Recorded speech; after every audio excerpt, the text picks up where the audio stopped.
Android jako system operacyjny na PC-ta brzmi ciekawie.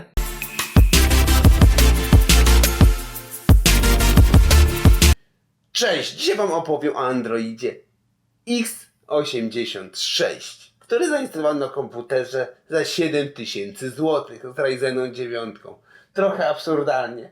Tak, ale taki miałem na podorędziu aktualnie. Spokojnie, to taki wstęp do serii, do odcinków ogólnie o Androidzie i o projektach związanych z nim na moim kanale.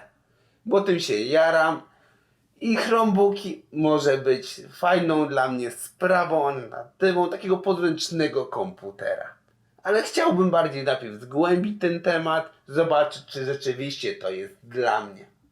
I w 100% spełni moje wymagania a propos takiego mobilnego sprzętu do przeglądania internetu, do pisania, odpisywania komentarzy. Taka podręczna maszynka, niewielka, ale z długożywotną baterią. Zobaczymy. Dobra, przechodzimy, oblukamy sobie ten system. System, jak widzimy, to akurat jest wersja Androida 9 przygotowana tutaj.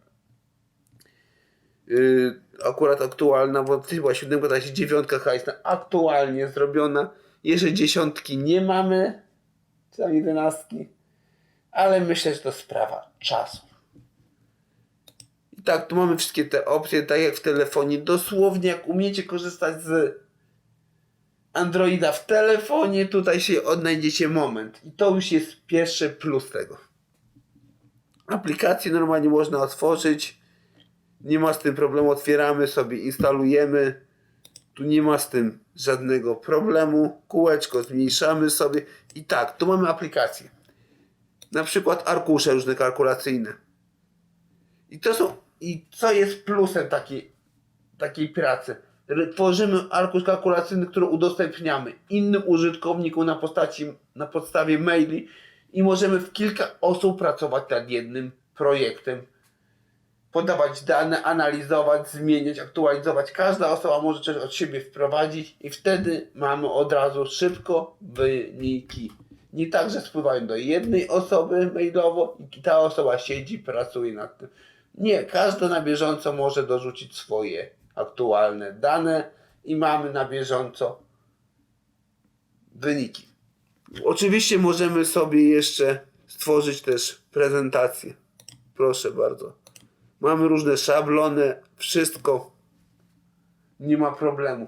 I widzicie, świat się nie kończy na Microsoft Office czy na LibreOffice. Możemy czegoś takiego stosować. Myślę, że 80% użytkowników biurowych, pracowników biurowych takie rozwiązanie wystarczy i będą to cenić, że można mobilnie w kilka osób pracować nad jednym dokumentem. Jeden siedzi w Warszawie, drugi, nie wiem, w Nowym Jorku i razem mogą pracować nad jednymi projektami. Wszystko sprawnie, rzetelnie, nie ma z tym problemu.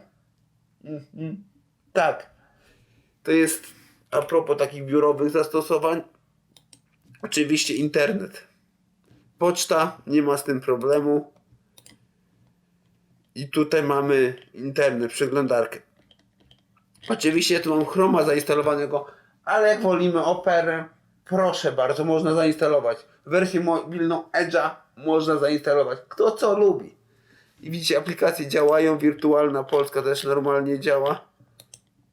Nie ma z tym problemu, te strony się otwierają elegancko. Pyk, zamykamy. A tu akurat sobie przyglądam ofertę Chromebooków. Tak, Chromebooków właśnie. Różne oferty Chromebooków. Widzicie, za 1600 zł mamy Chromebooka, który ma wyświetlacz Full HD. Grafikę, która wyświetli bardzo ładnie ten obraz. Czy byśmy chcieli filmy obejrzeć, czy zdjęcia jakieś przeglądać, projekty, takie sprawy. Mamy normalny wyświetlacz porządny IPS-a. I co jeszcze jest tutaj ważne? USB 3.0 mamy typu C, 2 sztuki, USB-ki. Kart micro SD kart mamy też, możemy przesłać jakieś pliki, nie ma problemu, załadować na chmurę jakąś i później na normalnym komputerze sobie to odczytać, nie ma z tym też problemów. Dlatego mówię, to może być fajny sprzęcik, taki po prostu do przejrzenia internetu, popisania, popracowania. Nie zawsze muszę tego bydlaka uruchamiać, który swoje już oczywiście zeżre tego prądu. Zje. Ale to też wiadomo, coś za coś. A jeszcze sprawa gier. I tutaj się robi troszeczkę mały problem. Bo sobie uruchomiłem moją ulubioną grę Angry Birds, pokazuje się taki komunikat. Podejrzewam, że tu chodzi o procesor. O architekturę procesorową. Gry są wszystkie pisane, telefony bazują na procesorach ARM. Tak, ARM. Intel, AMD korzysta już z innej infrastruktury. To już jest temat na inny odcinek, gdzie dokładnie wszystko o sobie omówimy. Myślę, że coś takiego przygotuję. Napiszcie mi w komentarzach, czy chcecie taki odcinek. Więc tutaj muszę poczytać, popatrzeć, czy są jakieś tam patenty, żeby to ominąć, jakąś emulację, coś tam przerobić. Ale myślę, że do tego tematu wrócimy przy kolejnych projektach z Androidem. Tak, bo chcę sobie stworzyć samą maszynkę mobilną i kilka innych rzeczy przetestować. Zobaczyć, jak na innych sprzętach będzie to działało. Może sobie stworzyć mały jakiś komputerek do telewizora, jako stację multimedialną. Pożyjemy, zobaczymy, co czas nam przyniesie. Jak znacie rozwiązanie tego problemu, piszcie mi w komentarzach, chętnie poczytam, zobaczę. Może coś fajnego razem wymyślimy. Oczywiście jeszcze sobie pamiętajcie, by wejść na mojego Discorda. Proszę bardzo. Tu coś się wyświetla, nieważne. Dobra. Tu mamy tego Discorda.